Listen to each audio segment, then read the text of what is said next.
Assalamualaikum semua orang. Kamarina Nasim here. I hope you're in a good mood today because it's a good day to have a good day. So finally guys, hari ni adalah video kita dengan Ayah Kamal. Menunggu ayah. Apa khabar semua? Sekarang Lama ni dah saya tidak masuk dalam konten ya Lina. tu ramai sangat dah komen bila nak dengar lagi cerita daripada Pakcik Hashim. Dan sekarang ni kita orang lepas maghrib dalam pukul 8.30 macam tu tau. Kita orang terus shoot cerita seram ni guys. So kita akan insyaAllah kalau ada masa kita orang pula ayah akan cerita 2 kisah seram yang ayah alami. Tapi Kamal sendiri tak pernah dengar lagi. So kita dengar sama-sama. Assalamualaikum warahmatullahi wabarakatuh. Yang mana apa tu, yang baru tu mungkin tak mengenal Pakcik lah kan. Yang mana yang dah lama tu selamat jumpa kembali. Okey, sebelum Pakcik ceritakan kisah, sebenarnya Pakcik ni banyak kisah-kisah apa ni, kisah-kisah benda-benda halus ni. Sebab apa dia orang suka dengan Pakcik. Jadi daripada tersimpannya dalam diri Pakcik, cerita lah kamu kamu boleh dengar jadikan apa. Ada setengah orang dia ambil benda ni jadi hiburan juga. Macam Ina pun Ina suka dengar macam terasa entertain dengan cerita seram. Kalau yang suka cerita seram tu, dia hiburan tu, tak apalah, tak ada masalah lah kan jadikan dia ni. Sebab ini cerita apa yang Pakcik cerita ni adalah cerita yang terjadi. Kisah benar. Tak ada nak ditukar tambah ke dia apa kan. Cerita memang terjadi kat Pakcik. Tapi cuma jarak waktu lah kan. Sekarang Pakcik dah berumur 61 tahun. Dulu masa Pakcik muda, masa Pakcik baru kahwin. Jadi kejadian-kejadian waktu tu kan. Jadi dulu tak ada YouTube ni. Tak adalah kita nak cerita kan. Siapa yang nak dengar. Kemungkinan Pakcik ceritakan kat cucu yang akan datang. Tapi cucu kecil lagi kan. Dia pun tak faham kan. Kepada mereka-mereka yang mengikuti cerita Pakcik tentang saka. Ingat tak si Tunggal? Jadi pada bulan Ramadan yang lepas, saya Pakcik dah tak ingat Ramadan yang keberapa. Okay. Jadi Tunggal datang jumpa Pakcik. Dia datang dengan anak dia 2 orang. Pakcik tak pernah lihat anak dia. Rupanya dia dah ada anak. Pakcik tak tahu. Oh, ni ayah pernah cerita kan? Gitu. Jadi dia datang jumpa Pakcik. Kemudian tu Tunggal ni dia menyerupa macam manusia biasa. Malalu nenek dulu nenek akan cakap dia akan menyerupa macam rupa orang tua dah bongkok sangat. Kemudian kalau dia rupa muda tu dia bersegak dengan samping, dengan tanjak, dengan keris. Tapi yang ni tidak, dia macam orang biasa, tinggi dia. Tinggi.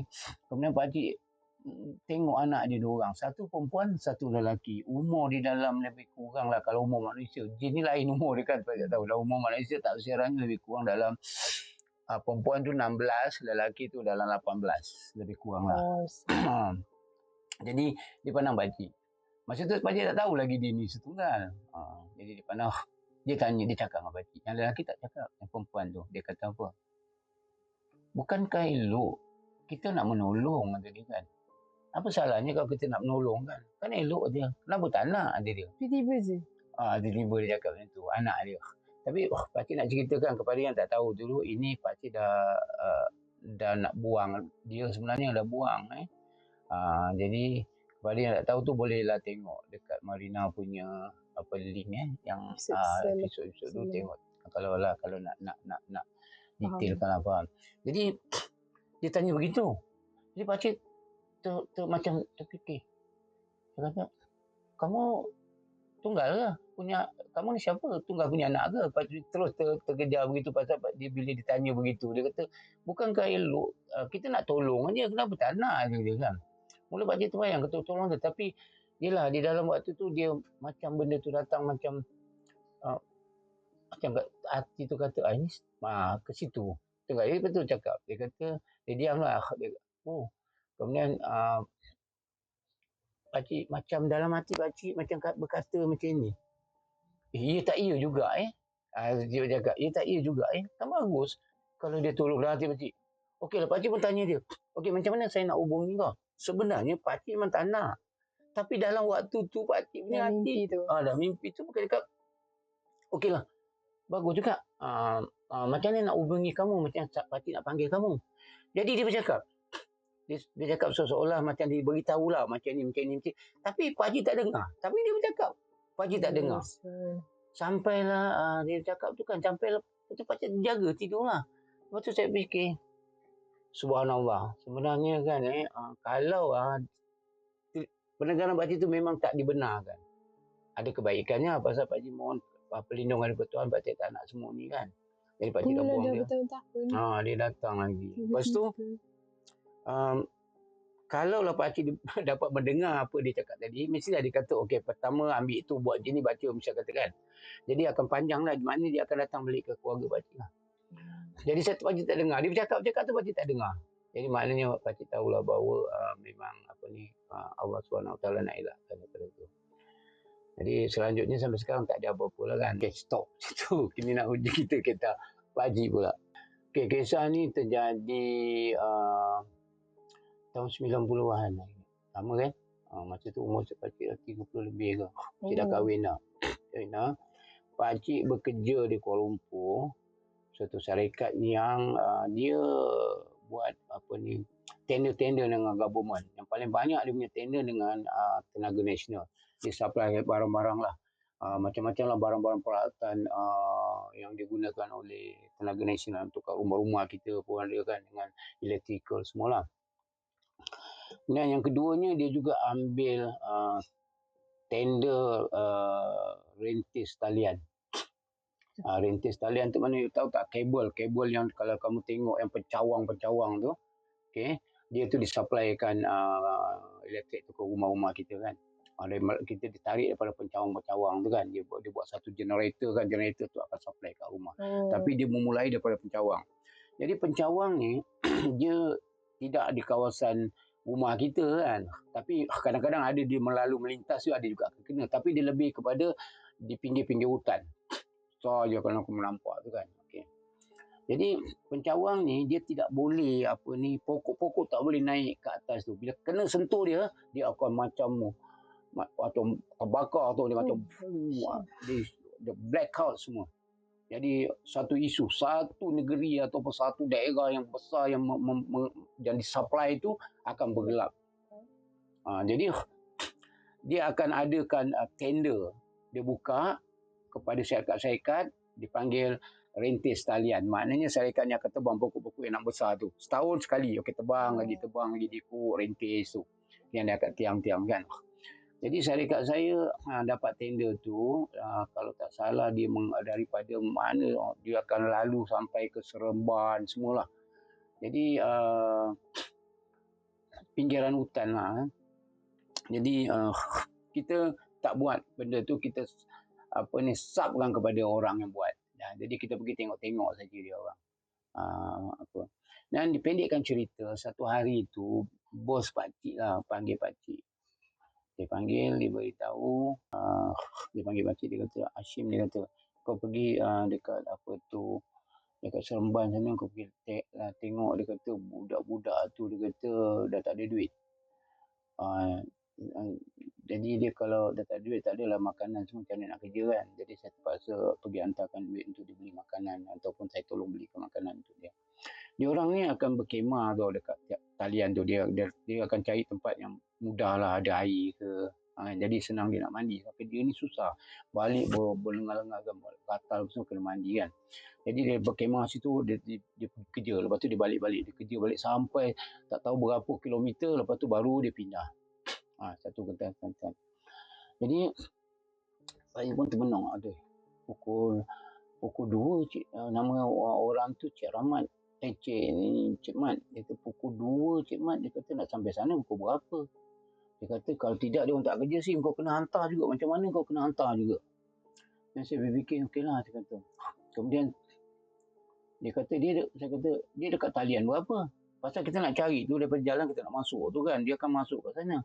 Talian berapa? Dia kata kau telefon lah dia, kata dia. Tapi tu hari dia call saya, dia kata dia ada talian 149. Lebih kurang begitulah, saya dah lupa dah. 149 dia kata kan. Maknanya satu-satu benda tu dia ada ni. Nombor-nombor dia. Jadi, okeylah. Pakcik dah ambil duit daripada bos. Pakcik pun terus pergilah. Pakcik tak boleh berlengah-lengah lagi kan. Pasal perjalanan jauh. Masa tu pakcik naik motor saja. Lagipun kalau nak masuk ke atas tu, kena pakai motor senang. Kalau pakai dia nak masuk ke celah-celah jalan-jalan kecil tu, kita tak boleh masuk. Jadi kita parking, kita akan berjalan jauh. Naik motor. Dan Aku tu sampai kat sana, gedebak-gedebuk semua kan, pergi sana, pergi sini, pergi. Kemudian nak mencari jalan, nak masuk lalu mana tu kan, makan jam jugalah. Jadi sampai sana, pakcik pun cari-cari, tak jumpa. Masuk sana, masuk sini, dah dekat pukul 6. Pukul 6, akhirnya telefon dia. Memang tak dapat lah pasal apa, kawasan hutan kan. Aduh, macam mana ni, dia pun tak telefon. Duit mesti nak hantar juga. Okay. Lepas tu, pakcik fikir-fikir, okay, pakcik pergi Kedah juga. Kedah naik, situ cari juga. Jumpa talian yang dia cakap tu. Tapi tak ada nampak kemah. Mungkin dia dah move lah. Masa tu dia cakap tu, dia cakap, atau macam mana. Jadi, pakcik tengok makin dah pukul 6 tu sebenarnya belum maghrib lagi. Belum lagi, masa tu pukul 5 lebih, dekat-dekat dah pukul 6 lah. Dan masa tu belum maghrib lagi. Tapi dah hampir-hampir lah. Tapi dalam hutan, dia dah gelap. Saya dah mengelabah betul-betul, pakcik betul-betul dah mengelabah dah. Tak bawa lampu hijau, tak terfikir pun nak bawa lampu kan. Jadi dengan lampu motor tu je lah. Tapi masa tu ada jugalah cari-cari lagi. Lepas tu, pakcik tergesa panjat ke tiang tu. Selalunya pakcik akan ketuk tiang tu. Ketuk tiang tu. Kadang-kadang kalau dia masuk, pakcik selalu nak jumpa dia orang, kadang dia orang akan ketuk balik. Ketuk betul balik. Pakcik tahu dia ada, pakcik akan jalan tu. Kali ni tak ada. Jauh ke dia sini. Lepas tu pakcik panjat tiang tu. Ya, nampaklah dia jalan-jalan ni kadang dia bukan lurus saja. Kadang dia lenggung macam ni. Dia naik bukit macam tu. Lepas tu pun pakcik cakap, nama budak tu yang ketua tu nama dia Man juga. Nama bos pakcik Pak Man. Cik Man. Dia Man. Adalah nama panjang dia panggil Man juga. Pakcik pun melaung. Man. Jadi kalau orang hutan tu dia akan bergema tu. Dia akan pantun balik. Man. Dia bergema tu. Tak jawab. Pas jalan ke depan. Naik lagi. Man. Bunyi lagi. Tak ada. Kali yang ketiga, ada balasan suara. Selepas habis man tu, lepas tu ada suara. Bunyi macam lembu dia. Macam tu. Binatang ke man ni? Atau dalam hati tu ada kata, man ni buat suara. Buat suara ni pula. Suara Tarzan pula. Kata. Macam tu kan. Ketuk. Tak ada. Saya kata, dah gelap dah. Jadi, pakcik pun lagi sekali menjerit. Duduk sekejap. Tak ada pula. Kali dengar suara tu lagi. Suara sama. Lama pakcik. Dah gelap ni. Pakcik berlari kejar suara tu. Duduk kejap. Sekali. Pakcik macam pandang-pandang macam rasa seram je kan. Pasal dah gelap kan. Dalam keadaan tu. Siapa ada. Tak ada seorang pun tak ada kat situ. Ini fikir lain tak ada. Fikir yang mengebat je lah. Lepas tu, pakcik, Man. Slow sikit jaga. Man. Sekali pakcik dengar suara tu dalam berapa meter lah. Dalam macam 60 ke 70 meter. Macam dia. Macam lembu je. Dia macam bunyi lembu. Pakcik takkan ada lembu macam itulah lebih kuranglah bunyi yang pakcik boleh ceritakan apa yang pakcik dengar. Kemudian pakcik tengok tak jauh daripada situ pakcik terngamam. Makhluk tu badan yang hitam lebih kurang 15 kaki. Besar tak? Kita 6 kaki kan? 5 kaki lebih. 15 kaki. Maknanya pakcik boleh kata 15 kaki, pakcik gambarkan 3 orang. Lebih kurang macam tu. Besar tak? Tapi dia tidak ada kepala. Okey, dia memandang ke arah pakcik, dia pegang kepala dia. Kepala dia tu dia pegang kepala dia tapi kepala tak ada. Pakcik punyalah terperanjatnya. Macam kaki ni macam nak terjelepuk ke tanah. Cubalah bayangkan di dalam keadaan yang gelap waktu nak maghrib. Tak ada rumah, tak ada apa. Bukan rentis tu tepi rumah, rentis tu di dalam hutan. Allahu Akbar. Masa tu kan pakcik bohong lah kalau kata tak takut tu memang apa memang bohong lah. Dia kata kamu semua kalau kalau ada lah situasi pakcik betul tak boleh nak Yalah, gambar. orang Tapi kaki pakcik tak boleh berjalan. Nak lari lah tak boleh tu. Macam apa? kena kunci. Macam kunci. Selalunya benda-benda ni kan kalau dia nak menampakkan kita ialah begini. Secara tak sengaja tau. Kita berselisih dengan dia, terpandang dia tak sengaja tau. Itu. Tapi yang ni tidak. Yang ni dia kunci pakcik, dia nak tunjukkan dia tu. Sebab pakcik panggil dia. Dia ingat agak-agak pakcik lah. Dia terpanggil dia tinggal. Tapi pakcik dia tak tahu. Pakcik rasa lah begitulah. Jadi sebab itu dia nampakkan diri dia tu. Ini dia nampakkan diri tu. Jadi untuk pengetahuan, benda-benda makhluk-makhluk halus ni dia berbagai-bagai, dia boleh rupa bermacam-macam. Nama dia pun banyak, polong lah, apalah macam-macam lah. Tapi setahu pakcik yang ni dia bebas ni, dia bukan belaan manusia lah. Benda-benda yang macam ni selalunya yang diorang ambil gunakan untuk membuat kerja-kerja ladang. Dulu-dulu agaknya ini salah satu benda-benda yang apa tertinggal kat situ dah berturun-turun lah. Agak pakcik je lah masa tu lah. Tapi ketika tu pakcik tak boleh bergerak. Pakcik rasa macam nak lumpuh. Macam nak terjelepuk kan. Jadi dia pakcik nampak dia meninggalkan pakcik. Dia bawa ni dia berjalan. Tinggalkan pakcik pandang macam sampailah pakcik macam tersedar tu.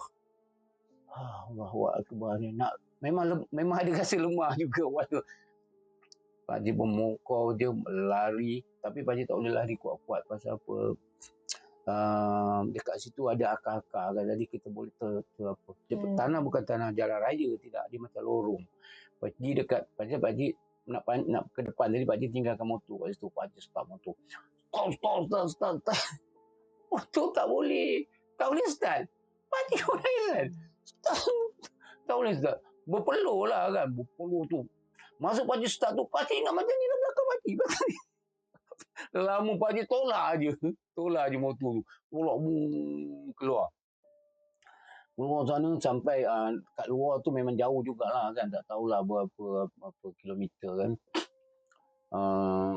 kat luar tu ada jalan lah bukan jalan besar lah dekat jalan tu kan dia akan pergi ke jalan besar sampai kat sana situ memang tak ada motor memang tak ada kereta dia masih dalam kawasan itu juga tak tahulah berapa kilometer untuk keluar jadi pakcik nak betulkan motor tu pakcik memang tak pandai satu gelap pula tak ada apa tapi dekat luar tu dah cerah sikit ada banyak tu dalam tadi memang dah gelap lah pakcik ingat ni dah maghrib lah macam tu kan jadi pakcik macam perasan dia perhati kat pakcik je rasa ni kan tapi tak tahulah kan macam kau suruh masa tu mulut ni jangan cakap lah tak berhenti-henti lah baca habis ayat tu ayat ni habis ayat tu ayat ni ya Allah ya Tuhan tu itulah kita kalau kita dalam kecemasan dan ketakutan dalam apa juga barulah kita mengingati Tuhan kalau dalam apa kita neka kan barulah macam tu ya Allah Tuhan tu kau selamatkanlah hamba-Mu ini ya Allah hamba janganlah ada sebarang macam-macam lepas tu bismillahirrahmanirrahim qul huwallahu ahad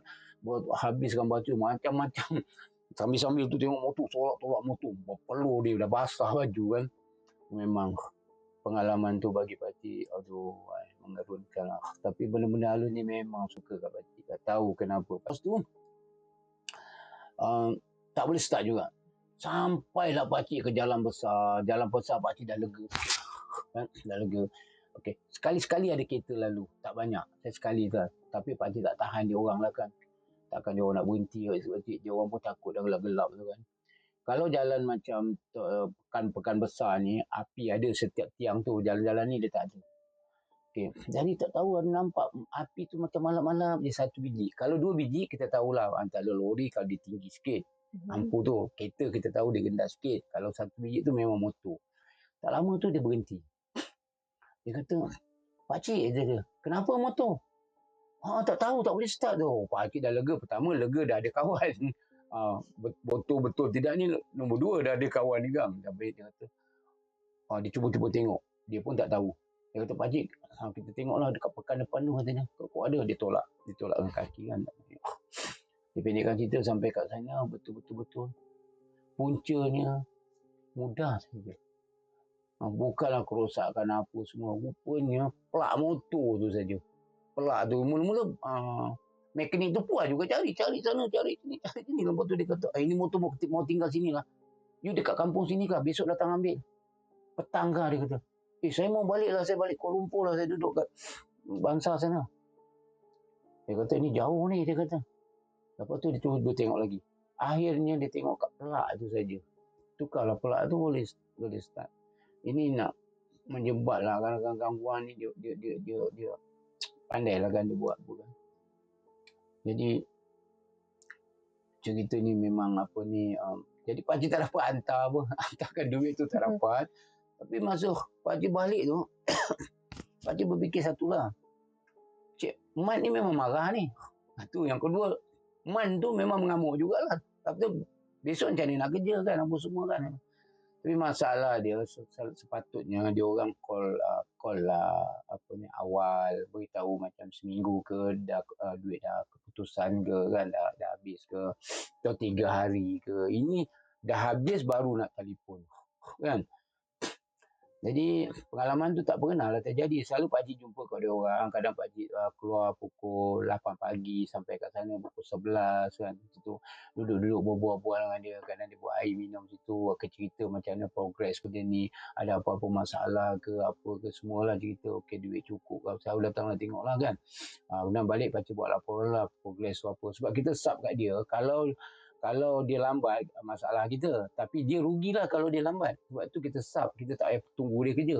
Dia tahu. Sampai nak talian berapa kena siap. Semua dia orang tahu. Dia orang memang pakar dan kerja. Dalam tu kan. Tapi kerja tu memang apa. Memang budak-budak kampung je dia buat. Memang orang kata apa. Memang tough lah. Memang kena tenaga kuat lah. Kau bayangkan. Pokok tu kau nak tebang. Kalau dia menurun bukit macam mana? Takkan nak pakai tali ikat kan? Kalau dia naik bukit okey kan. Jadi sepagi tengok pun dia kata bang nak mencari rezeki kan masing-masing kan dengan cara masing-masing. Jadi bila pakcik balik tu besok tu pakcik pergi ke office. Pakcik tak cerita kan benda tu. Pakcik pun cakap kan dia kata Hashim dia kata dia masuk office lah. Dia bos masuk awal lah kan. Kita duduk kat meja tu semua. Hashim macam mana semalam dah dapat duit dia semua? Saya kata saya tak dapat hantar Cik Mat saya kata. Sebab belum habis lagi saya kata dia dah dia tu kau tahu tak dia kata kalau dia tak kerja macam mana kau tahu saya diam. Lepas tu saya tak tahan saya hentak meja saya kata macam lama kau tak tahu tak saya kena kerja dengan hantu. Dia pun tahu. Dia pun antara 50,000 boleh percaya ke tidak cakap saya. Sebenarnya kalau ada masa-masa yang relax saya nak bercerita lah dekat dia kan. Tapi dia segegar je pakcik macam tu. Sehari pakcik geram. Cerita tu dia pun diam. Dia kata, hantu apa? Kata. Pakcik pun bila teringat kisah-kisah tu gelak juga kan. Lepas tu, dah lama besok tu dia kata, okey. Marah-marah jugalah. Dia kata, okey besok kita pergi. Pergilah ikut dia kan. Pergi ikut dia naik kereta lah. Tapi, parah jugalah nak mencari tu kan. Pasal nak lalu, kena jalan kaki semua kan. Komunikasi breakdown kat sana kan tak boleh kan. Jadi apa tu pengalaman tu orang kata apa siapa yang nak antara kamu semua siapa yang nak jumpa hantu? Tak ada kan. Siapa nak jumpa hantu? Tak, kalau nak jumpa hantu pakcik boleh recommend kan. Pakcik boleh recommend kan. Kalau pakcik jumpa saya kata macam itu kau bagi. Itu memang banyaklah kisah-kisah remaja pakcik macam tu. Kamu pernah dengar kan keluarga-keluarga pakcik kan. Dan sebab itulah kadang-kali darah dalam ni pun ada juga agaknya orang sungsung ada orang ni kan. Menggerunkan. Tapi pengalaman tu memang tak boleh hilang lagi ni. Tak boleh nak buang. Kalau boleh pakcik nak buang, tak boleh nak buang. Sebab itu dia mengikuti pakcik. Macam mana dia mengikuti? Kalau pakcik ada berada di tempat gelap atau berada di suatu tempat-tempat yang benda tu terbayang lah. Jadi pakcik dah jadi apa kan. Sebab benda tu, memori tu akan datang. Benda-benda banyak-banyak benda-benda yang menakutkan pakcik tu kan benda-benda yang datang. Kekuatan pakcik adalah Allah SWT kan. Kita dengan izin Allah Ta'ala. Benda tu pun tak kacau pakcik. Dia tak kacau pun, tak adalah pergi kejar pakcik ke, tak ada. Tapi dia macam nak menampakkan diri dia. Tujuan dia orang alam. Agaknya pakcik panggil dia ke, atau tanya-tanya lah. Agaknya pakcik panggil dia. Ataupun pakcik yang pakcik cakap tu. Bila pakcik datang satu tempat-tempat yang baru, macam pakcik ada bau, dia akan. Pakcik dah tahu yang mana satu. Tapi pakcik selamat. Alhamdulillah, bersyukur kepada Allah. Itu pengalaman pakcik bekerja dengan itu. Lepas tu tak ada tender tu yang last dengan pakcik lah. Lepas tu pakcik pada concentrate pada supply barang-barang tu kan. Sampailah pakcik kerja tempat lain dan semua.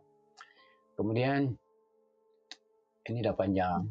Jadi cerita yang lain pakcik cerita yang kalau korang nak dengar kisah yang kedua, stay tune untuk part 2. pakcik dikejar oleh hantu tempat tu. Kalau siapa dekat Mersing lah.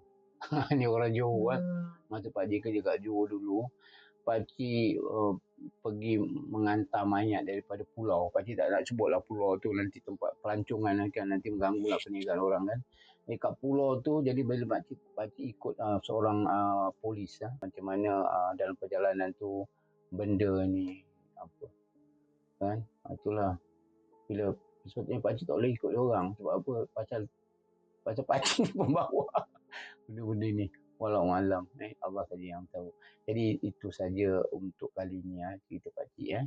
Jadi cerita yang pakcik cerita ni benar terjadi. Bukan pakcik yang nak cerita nak sedapkan awak cuka, tak ada. Memang benar terjadi. Pakcik ada satu janji kepada kamu semua, nak ceritakan tentang sihir besar doa ibu. Ini dia tidak gerun, tetapi yang ini dia lebih kepada macam nasihat yang paling baik ni kepada kamu, untuk panduan kepada ibu-ibu dan kepada anak-anak untuk ibu kan. Cerita ni pakcik terpaksa nak ceritakan. Cerita ni bagus untuk banyak dia punya ilmu-ilmu tentang pendidikan kat sana tentang ibu bagaimana nak kan, tentang doa tu sendiri kan. InsyaAllah pakcik akan cerita. Stay tune. Pakcik ada apa dia panggil? Jump scare. Jump scare pakcik. Minta maaf yang tu kan. Bye. Stay tune untuk part 2 guys. Kisah seram di Mersing.